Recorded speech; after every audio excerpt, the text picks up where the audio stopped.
Assalamualaikum. Neng sok pulang jajan. Mawa atuh duitna. Nya maksudnya di sini banget. Bab 1117 Selamat tinggal Jifei. Pria-pria berpakaian hitam yang tersisa benar-benar merasa gelisah. Kemampuan bertarung yang ditunjukkan oleh Jifei begitu kuat, sehingga mereka sangat takut dan gugup. Sebelum Jifei datang, mereka tahu tentang kekuatan Jifei. Menurut mereka, Jifei hanya berada di tingkat master. Hal yang sama berlaku untuk mereka. Sekalipun satu orang tidak dapat melakukannya, dua orang seharusnya mampu melakukannya, bukan? Yang terburuk, mereka semua siap meledakkan bom waktu, yang akan membunuh Jifei bersamanya di saat kritis. Bagaimana Jifei dapat menghadapi ini? Namun tak seorang pun menyangka bahwa Jifei membunuh rekannya semudah membunuh guru Mingjin dan Anjin. Bagaimana ini bisa dianggap membunuh seorang master? Maka ia pun menjadi bingung dan makin takut, dan ia pun secara langsung membeberkan fakta bahwa ia mempunyai bom waktu dalam dirinya. Dia khawatir sudah terlambat untuk bicara, dan Jifei tidak mengetahuinya dan akan mematahkan lehernya sampai mati, sehingga dia tidak punya kesempatan untuk bicara. Omong kosong, Jifei bertanya dengan nada bercanda, sambil menunjuk ke arah tubuh laki-laki yang tergeletak di tanah. Apakah kamu mendengar omong kosong yang aku ucapkan tadi? Hati lelaki berpakaian hitam itu bergetar. Jifei benar-benar tidak mengatakan omong kosong apapun tadi. Sebaliknya, dia mengangkat tangannya dengan sangat mudah dan mendominasi dan mencekik orang lain itu hingga mati. Mendengus, hanya tersisa 8 menit. Kalau kalian tidak bisa melepaskan bom waktu pada kedua wanita kalian, mereka pasti akan terbunuh dan akan mati bersama teman-temanku. Ceka-ceka, Jifei mendecakkan bibirnya dan menatap pria berpakaian hitam di depannya. Sebagai bawahan dan majikan Kakak Long, kamu malah menggunakan cara seperti itu. Aku benar-benar ragu apakah Kakak Long masih bisa menjaga harga dirinya. Apakah dia masih bisa melihat orang? Saudara Long, yang berada di gedung lain, mendengar kata-kata Jifei, dan sudut mulutnya berkedut 2 kali. Dia jelas-jelas sangat terangsang oleh kata-kata Jifei. Namun dia tetap tenang dan tidak mengambil tindakan. Bah, kau tidak pantas berbicara tentang Kakak Long. Pria berpakaian hitam itu berteriak dengan marah. Jifei mencibir, tidak layak, mengapa kamu tidak memanggil saudara Long dan biarkan dia melihat apakah dia layak? Alasan mengapa saya tidak menyerang pria berpakaian hitam itu adalah karena saya ingin memancing saudara Long keluar dan melihat siapa sebenarnya saudara Long ini. Jika kau ingin bertemu dengan saudara Long, kau harus melihat apakah kau punya kesempatan untuk bertahan hidup. Kau mungkin tidak bisa meninggalkan gedung ini hari ini. Mengapa saudara Long harus menemuimu? Pria berpakaian hitam itu mengerti maksud Jifei dan menjadi sombong.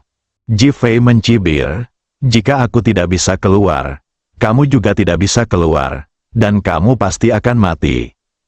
Tidaklah disayangkan bagiku untuk mati. Selama aku bisa membunuhmu dan membiarkanmu mati di sini, semuanya akan sepadan. Jifei menatap pria berpakaian hitam itu dan sangat terkejut. Dia tidak menyangka pihak lain akan begitu bertekad, dan dia tidak menyangka pihak lain akan begitu tidak takut mati. Pria berpakaian hitam itu melihat penghitung waktu di Li Ruoxi dan Feng Huang. Hanya tersisa 6 menit. Dia merasa sangat bangga. Jifei sungguh bodoh. Dia masih membuang-buang waktu dengannya dan tidak menjinakkan bom. Jifei, kau berhasil membunuh rekanku karena serangan diam-diam. Dia belum siap secara mental. Mustahil bagimu untuk membunuhku. Teruslah berbicara dengan Jifei, mencoba mengalihkan perhatian Jifei. Tepat pada saat itu, Chen Gu berlari sambil terengah-engah. Awalnya, dia dan Jifei menaiki tangga dengan langkah santai. Tetapi Jifei tiba-tiba melompat keluar jendela dan berjalan di udara. Chen Gu tertegun dan berlari ke atas dengan tergesa-gesa, tetapi dia masih terlambat 4 menit. Ji Fei melirik ke arah pengatur waktu dan berkata, Chen Gu, lain kali kamu harus lebih meningkatkan latihanmu, kecepatanmu belum cukup baik, dan staminamu belum cukup baik. Chen Gu mengangguk berulang kali, saya mengerti, saya pasti akan berusaha keras untuk menjadi lebih baik. Ji Fei mengangguk, Chen Gu melihat pengatur waktu bom waktu dan menjadi cemas. Hanya ada 5 menit tersisa sebelum bom waktu meledak.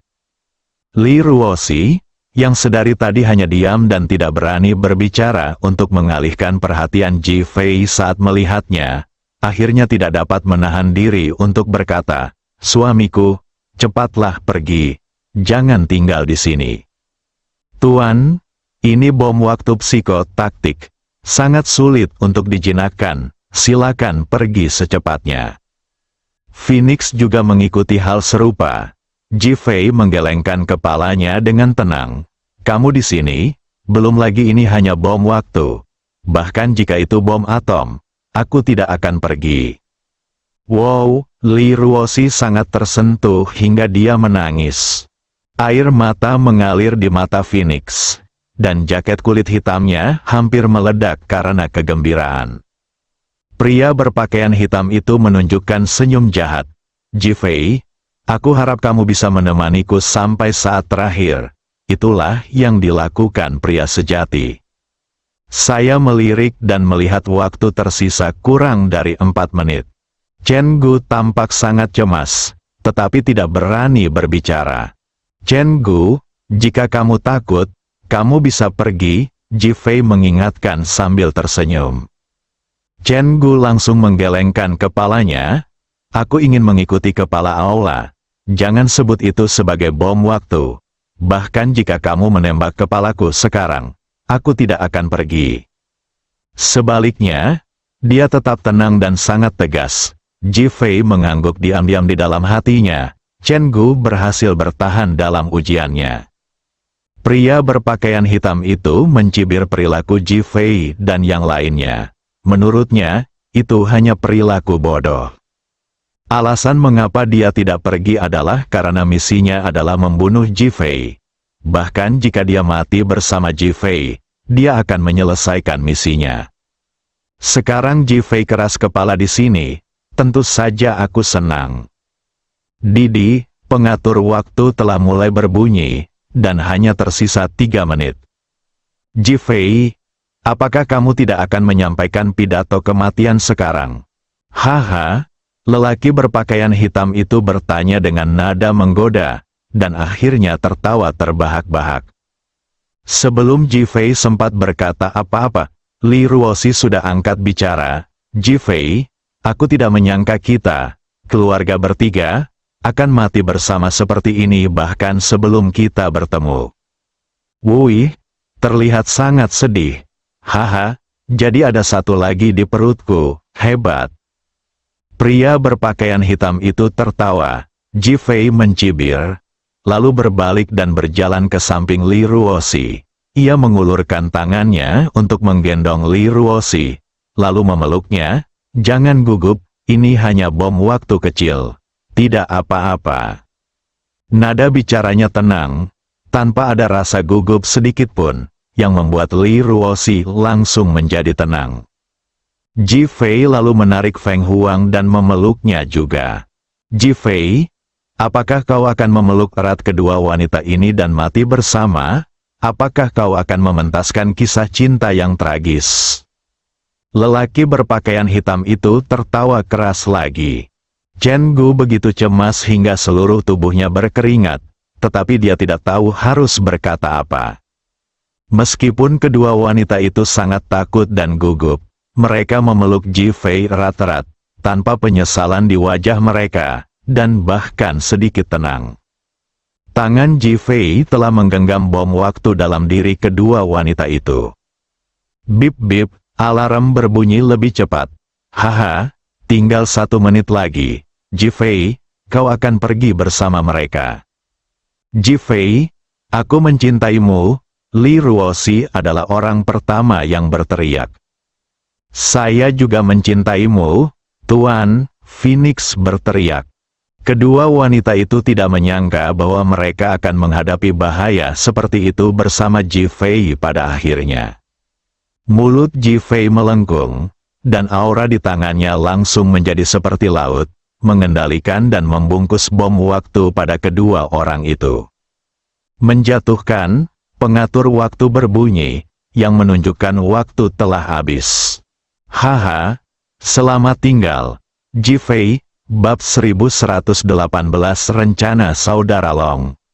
Teriakan orang-orang berpakaian hitam itu dipenuhi dengan keganasan dan kegembiraan, seolah-olah mereka telah melihat Ji Fei dan yang lainnya telah berubah menjadi abu.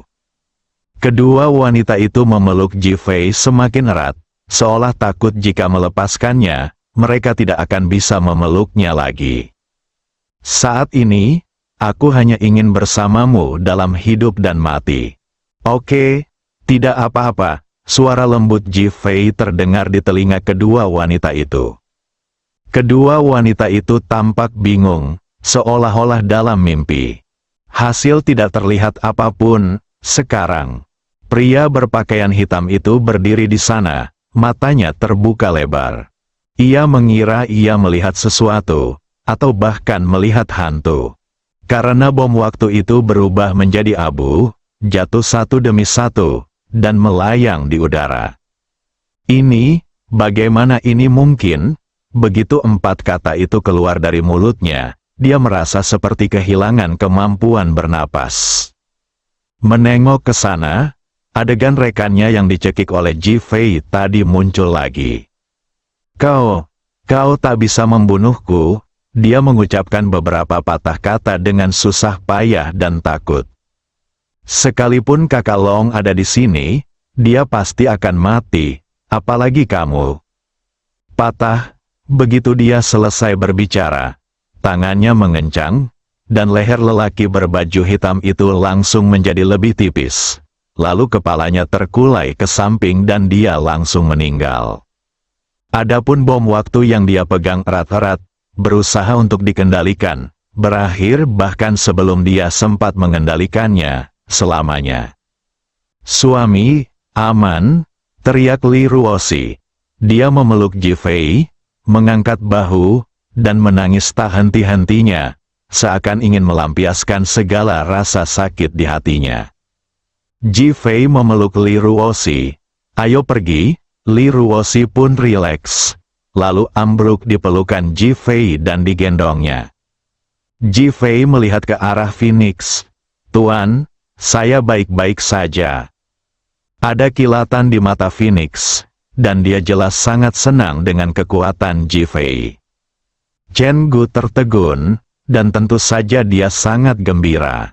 Ji Fei yang seperti ini adalah naga di antara manusia, penguasa sejati Aula Naga, sosok yang ia kagumi. Dengan penuh kekaguman dalam hatiku, aku mengepalkan tanganku erat-erat. Ada harapan untuk Long Tang. Keempat orang itu berjalan menuruni tangga. Di sisi lain, wajah saudara Long menjadi tenang, tetapi sudut mulutnya berkedut 2 kali. "Ji Fei, peningkatanmu di luar imajinasiku." Ada kilatan di matanya. Namun kilatan ini tidak dipenuhi kemarahan, melainkan penghinaan dan penghinaan yang mendalam. "Saya memutuskan untuk memainkan permainan baru, yaitu kucing dan tikus." Ji Fei tidak tahu apa yang dipikirkan saudara Long. Mereka turun ke bawah dan saat Chen Gu hendak mengemudi, Ji Fei berhenti dan melihat ke kejauhan. Phoenix juga merasakan krisis dan melihat ke kejauhan. Chen Gu memperhatikan dengan rasa ingin tahu, dan di sana gelap gulita, tak ada apapun di sana, jadi dia sedikit penasaran. "Suara Ji Fei sudah terdengar dari kejauhan. Karena kamu sudah di sini, keluarlah." Li Ruoxi dalam pelukannya telah ditempatkan di pelukan Feng Huang di sampingnya. Chen Gu minggir, setelah Ji Fei selesai berbicara. Dia melangkah maju dan berdiri di depan Chen Gu.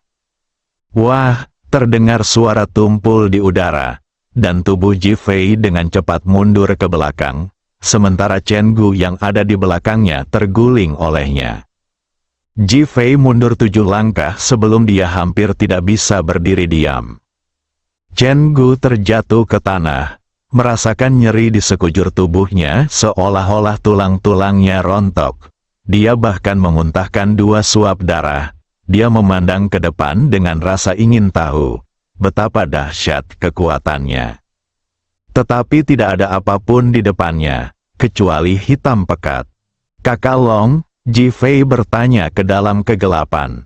"Ji Fei, dengan levelmu saat ini, kau masih ingin menjadi kepala balai naga, kau akan membuat balai naga merosot." Haha, suara tawa keras saudara Long bergema di udara, menyebabkan hatinya yang semula penuh harapan dan kerinduan terhadap Ji Fei menjadi tertekan dan gemetar. "Karena kamu sudah di sini, mengapa tidak mengabdikan dirimu pada pertempuran? Mengapa kamu harus bersikap begitu misterius?" Ji Fei melihat sekelilingnya, tetapi dia tidak dapat memastikan di mana tepatnya saudara Long berada. "Aku sudah muncul. Bukankah aku baru saja meninjumu? Apa kau tidak tahu itu?" Long Ge bertanya dengan nada menggoda. Hati Ji Fei dipenuhi amarah, dan dia dipenuhi amarah terhadap kesombongan saudara Long. Tetapi dia tahu bahwa saudara Long di depannya benar-benar tak terduga. Hanya dengan teknik tidak terlihat ini saja, dia telah mencapai taraf hidup berdampingan dengan langit dan bumi, melampaui tingkat seorang Grandmaster. Ketika King Chang membicarakan tentang saudara Long hari itu, dia bahkan merasa beruntung dalam hatinya, yaitu, saudara Long mungkin tidak sekuat itu. Sekarang dia tahu bahwa saudara Long sungguh kuat, amat kuat. "Ji Fei, aku tidak akan membunuhmu hari ini," suara saudara Long terdengar lagi. "Oh, tidak pasti. Apakah kau memiliki kemampuan untuk membunuhku?" Ji Fei sengaja memprovokasi. Saudara Long mencibir. "Benar atau tidak, kau lebih tahu dariku. Alasan mengapa aku tidak membunuhmu adalah karena di mataku, kau terlalu lemah. Jika aku membunuhmu, itu akan mencoreng reputasiku. Aku akan memberimu waktu 1/2 tahun untuk tumbuh dewasa. Aku harap kau akan mampu melawanku." Kemarahan melintas di mata Ji Fei. Dia tidak menyangka saudara Long begitu sombong. Tetapi dia tahu betul bahwa karena saudara Long berani mengucapkan kata-kata seperti itu, dia pasti memiliki kekuatan yang sangat besar. "Apapun yang kamu mau, aku selalu ada untukmu. Saya mengagumi keberanianmu untuk tidak takut mati. Tetapi keberanian saja tidak ada gunanya. Yang lebih penting adalah kemampuan. Saya hanya membencimu karena tidak memiliki kemampuan," kata saudara Long dengan bangga. Ji Fei mencibir, namun dia tetap diam. "Kalian pergilah, aku sedang dalam suasana hati yang baik hari ini." Haha, suara tawa liar saudara Long bergema di udara, lalu berangsur-angsur mengecil dan menjauh, dan akhirnya menghilang. Dari awal hingga akhir, saudara Long tidak pernah muncul atau keluar, membuat orang-orang merasa bahwa dia seperti dewa. Chen Gu duduk di tanah, memegang dadanya, dan kegembiraan yang dirasakannya saat pertama kali melihat Ji Fei jelas berkurang. "Awalnya aku berpikir bahwa Master Balai Naga Ji Fei sangatlah kuat, tetapi sekarang aku tahu bahwa ada eksistensi yang bahkan lebih kuat." Ketika Phoenix melihat kemajuan Ji Fei, dia juga merasakan bayangan di hatinya. Pihak lain begitu kuat hingga menakutkan, jauh di luar imajinasinya. Ji Fei melihat ke kejauhan. Pada saat ini, dia mengerti maksud saudara Long, yaitu meneruskan permainan kucing dan tikus. Faktanya, dia tidak tahu bahwa pada saat berikutnya, saudara Long telah mengganti Aula Naga dengan pemimpin baru, Ji Fei. Berita mengenai ketidakmampuannya menyebar ke berbagai organisasi dan sekte di seluruh dunia, dan banyak sekali orang yang mendengar berita tersebut dan ingin mencobanya. Selama bertahun-tahun, Long Tang secara diam-diam menghalangi orang-orang ini datang dan membela negara, dan kedua belah pihak telah mengembangkan kebencian yang mendalam. Alasan mereka tidak bergerak adalah karena mereka tidak tahu siapa pemimpin Balai Naga, apalagi levelnya, jadi tidak ada yang datang gegabah. Sekarang setelah mereka memiliki tujuan dan mengetahui kemampuan mereka sendiri, hasrat balas dendam mulai membara di hati banyak orang. Gelar Raja Naga milik Ji Fei juga bocor, dan beberapa organisasi tentara bayaran dan organisasi pembunuh yang memiliki dendam terhadap Long Tu juga mengambil tindakan. Ketika saudara Long melihat reaksi mereka, senyum puas muncul di wajahnya. Bahkan jika Long Tang adalah seekor gajah, dia akan digigit sampai mati oleh semut-semut ini. Lagi pula, kamu bukanlah seekor gajah. Matanya penuh dengan kesombongan, penghinaan, dan bahkan arogansi, bersambung.